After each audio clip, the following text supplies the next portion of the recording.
Jai Hind, how are you? I think you will be happy at your home in your self-study and every work. Today, Vikram Jha, class 10th RS Agarwal, मैं question number 15 पे आया हूँ, जिसमें आपको एक सवाल है, जिसमें 2 डिजिट का जो नंबर होता है, जिसमें 10th प्लेस और 1st प्लेस होता है, उस नंबर पर आधारित एक सवाल है linear equation in two variable suppose that x and y, जिसमें 2 इक्वेशन साथ में बनते हैं और दोनों इक्वेशन को एलिमिनेशन मेथड से, जो मोस्ट फेमस मेथड है आपके लिए हमारे लिए, तो मतलब वो आसान है।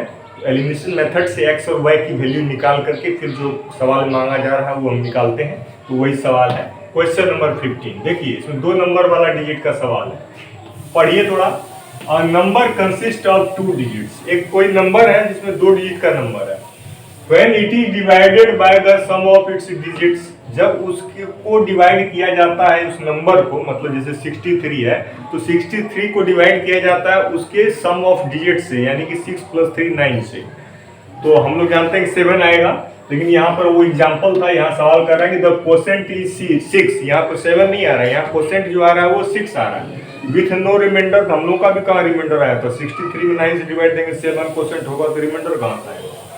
When the number diminished by 9, वो जो नंबर हमारा 2 डिजिट का प्राप्त होगा उसको अगर हम -9 कर दें उसमें से, द डिजिट्स आर रिवर्स, तो जैसे 63 है तो वो 36 हो जाए। रिवर्स का मतलब क्या हुआ कि जो 10th प्लेस है वो 1st प्लेस बन जाए और जो 1st प्लेस था वो 10th प्लेस बन जाए, यही रिवर्सिंग द डिजिट्स का मतलब है। लेकिन सबसे पहले हम बार बार बताते हैं, पिछले वीडियो में पिछला क्वेश्चन लगाया था, इसमें हम आपको बताए थे कि कोई भी 2 डिजिट का नंबर लिखने का तरीका, मान लीजिए 63 लिखना है तो 63 लिखने के लिए 6 × 10 लिखना पड़ेगा प्लस 3 लिखना पड़ेगा। तो इसमें आप पैटर्न पकड़िए, जो 10th प्लेस पर डिजिट होता है उसको 10 से मल्टीप्लाई कर देते हैं और बीच में प्लस एक्सपेंडेड फॉर्म है, ये जो आप क्लास 5th में प्लेस वैल्यू चैप्टर में पढ़े थे। और जो यूनिट डिजिट होता है उसमें इंटू 1 करते हैं, तो इंटू 1 करो ना करो, तो कुल मिला के अगर कोई 2 डिजिट का नंबर लिखना है तो 10 digit into 10, 10 digit into 10 plus 1 digit लिख करके वो नंबर का एक फॉर्म में हमारा ये सवाल बनेगा। देखिए अभी हम लोग तो माने ही नहीं है और समझा दिए आपको, तो काम आएगा। मानना ये है कि 2 वेरिएबल है, वेरिएबल तो मानने वाली चीज है, उसको एक्स वाई अक्सर माना जाता है, तो हम भी मान लेते हैं कि इसका सॉल्यूशन स्टार्ट करते हैं कि लेट, माना कि जो 10th डिजिट है वो क्या है, हम x मान लेते हैं, 10th डिजिट भी x, और 1st डिजिट को क्या मानेंगे हैं आप, लेट एंड 1st डिजिट बी y, इसको y मान लेते हैं।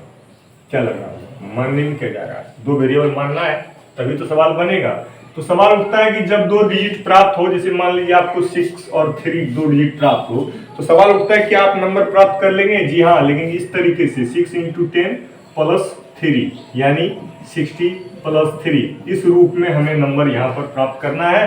तो द नंबर इक्वल टू क्या होगा, तो आप देखिए कि 6 मतलब 10th प्लेस क्या था x, तो x × 10 हो जाएगा प्लस यूनिट डिजिट था y, तो 10x + y हुआ कि नहीं, तो 10x + y आपका एक नंबर है, इसको नोट कर ले दिमाग में। तो ये था एग्जाम्पल, 63 एक एग्जाम्पल था समझने के लिए, तो नंबर प्राप्त हो गया।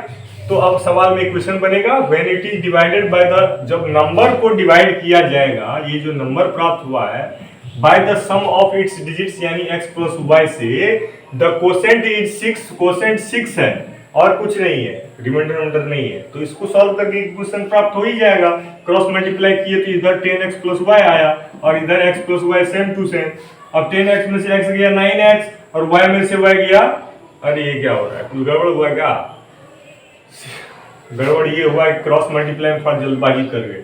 1 से 10x + y को मल्टीप्लाई किया तो 10x + y हुआ, और 6 से x + y को मल्टीप्लाई किया तो 6x + 6y हुआ, सॉरी तो इसमें एक मिस्टेक कर दिए थे, तो 10x में से 6x गया तो 4x, y में से, अच्छा आपको करके दिखा देते हैं, नहीं तो आप कहेंगे सर आप खाली बोलते रहते हैं समझाते भी हैं, तो करके भी दिखाइए। 10x में से 6x का साइड चेन प्लस y अपनी जगह -6y का साइड चेन, 2 बराबर चीज को माइनस किया इसलिए हम 0 लिख सकते हैं। मान लीजिए 6 = 6 है तो 6 - 6 = 0 तो लिख सकते हैं। तो यहाँ भी एक चीज ये है, एक चीज ये है, दोनों बराबर है, दोनों को माइनस कर दिया आपस में तो क्या हुआ, = 0 हो गया। 10x में से 6x गया 4x और प्लस y -6y होता है -5y, बराबर आया 0, इक्वेशन 1, क्योंकि ये इक्वेशन अब फर्दर इक्विवेलेंट होकर सिंप्लीफाई नहीं हो सकता है। कई केस में होता भी है कि हम सेम नंबर से डिवाइड करके सिंप्लीफाई करते थे। तो चलिए, जो कई सवाल लगाए उसको ये मेरी बात समझ में आ गई होगी, नहीं तो हम बताएंगे जब सिंप्लीफाई करना होगा किसी क्वेश्चन में तो, लेकिन यहाँ तो नहीं करना पड़ा। अब हमारा दूसरा इक्वेशन जो बनेगा वो सवाल को पढ़ने से बनेगा। यहाँ तक हमारा सवाल पढ़ के एक इक्वेशन बना था, यहाँ तक। अब इसके बाद यहाँ से शुरू करते हैं। When the number diminished by 9, तो नंबर था हमारा, याद करिए 10x plus y, और इसमें डिमिनिश्ड मतलब माइनस कर दिया जाए 9। द डिजिट्स आर रिवर्स्ड, तो आपको पता होना चाहिए रिवर्स डिजिट हो जाएगा, रिवर्स नंबर होगा 10y plus x। आप कहेंगे सर यहाँ तो 10x plus y लिखा था, यहाँ पे 10y plus x क्यों किया?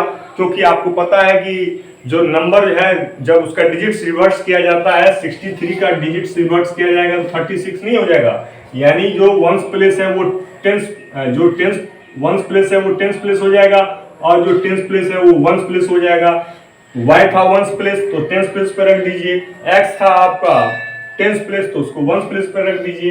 तो देखिए आपका इक्वेशन 2 भी तैयार है। अब इसको बस सॉल्व करने की देर है। तो 10x अपने साइड में, x का side change, y plus y अपने साइड में, 10y का साइड चेंज, माइनस 9 का साइड चेंज, तो हो गया प्लस 9। अब इसको क्या करना है, 10x में से x गया तो 9x, और प्लस y माइनस 10y होता है माइनस 9y इक्वल टू 9। देखिए हम आपको बता रहे थे ना कि किसी भी इक्वेशन को सिंप्लीफाई यानी इसका इक्विवेलेंट इक्वेशन निकाला जा सकता है सेम नंबर से डिवाइड करके। तो वो सेम नंबर आप खुद ही ढूंढ लीजिए, यहाँ भी 9 है, यहाँ भी 9 है, यहाँ भी 9 है। तो 9 से इसको सबको डिवाइड कर देंगे तो ये हो जाएगा x माइनस ये हो जाएगा y, हो जाएगा कि 9 से डिवाइड करेंगे, और 9 को 9 से डिवाइड करेंगे 1। सिंप्लीफाइड फॉर्म में इक्वेशन 2। हमारा इक्वेशन था 4x माइनस 5y बराबर 0, पहला इक्वेशन था। दूसरा इक्वेशन आ गया x माइनस y बराबर 1।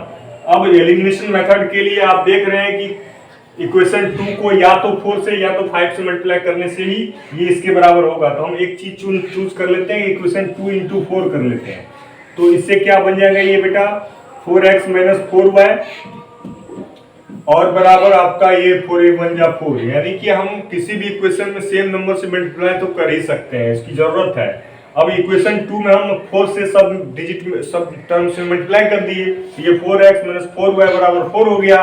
और इससे फायदा ये हुआ कि इक्वेशन 1 को इसमें हम लोग क्या कर सकते हैं, सब्ट्रैक्ट कर सकते हैं। तो इक्वेशन 1 था हमारा 4x और माइनस 5y बराबर 0, तो इसमें इसको सब्ट्रैक्ट कर रहे हैं। ध्यान दीजिए हम क्यों सब्ट्रैक्ट कर रहे हैं, ऐड ही क्यों नहीं कर रहे हैं। ऐड या सब्ट्रैक्ट दो ही चीज कर सकते हैं। तो यहाँ ऐड इसलिए नहीं कर रहे हैं कि अगर ऐड करेंगे तो 4 4 नहीं कटेगा यहाँ पर, तो ये तो कटेगा ही। तो दोनों हम देख रहे हैं कि जो सेम टर्म है 4x है, तो वो दोनों सेम साइन में रहेगा, तो आप सब्ट्रैक्ट कर दीजिएगा ताकि वो अपोजिट साइन आप उसका बना सके, जो सब्ट्रैक्शन का रूल है। 4x एलिमिनेट हो गया आपका। अब माइनस 4y प्लस 5y कितना होता है, तो आप कहेंगे y होता है। y बराबर कितना आया, 4 में से 0 गया 4, यानी कि y बराबर 4 वैल्यू आ गई।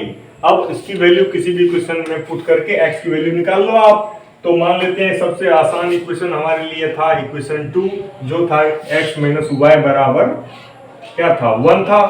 तो x माइनस y बराबर 1 में हम y की वैल्यू 4 पुट करने जा रहे हैं। तो x की वैल्यू आ जा रही है 1 प्लस 4 यानी 5। तो आप देख रहे हैं कि x बराबर 5 और y बराबर 4, ये हमारा वैल्यू आया वेरिएबल का, लेकिन हमको फाइंड द नंबर करना है। देखिए यहाँ फाइंड द नंबर, तो नंबर हमारा क्या होगा, नंबर होगा 10x प्लस y, जो हमारा शुरू से हम बोले थे कि नोट कर लीजिए आप, तो वही नंबर है ना ओरिजिनल। तो 10 इंटू एक्स की वैल्यू 5 प्लस y की वैल्यू 4, यानी 10 5 जा 50 प्लस 4 54 आपका आंसर आ गया। तो कोई दिक्कत है सवाल में, जब आप थोड़ा बहुत ध्यान देते हैं, प्रॉपर बेसिक चीज जानते हैं, तो विक्रम झा यूट्यूब चैनल पर ऐसे सवालों को आपको चुटकी में आप समझ में आ जाएगा। Thank you very much for watching Vikram Jha YouTube channel. Meet you in the next video, till then subscribe and share it among many of the students so that they can find the benefit, get the benefit of this video, Vikram Jha YouTube channel. Thanks watching.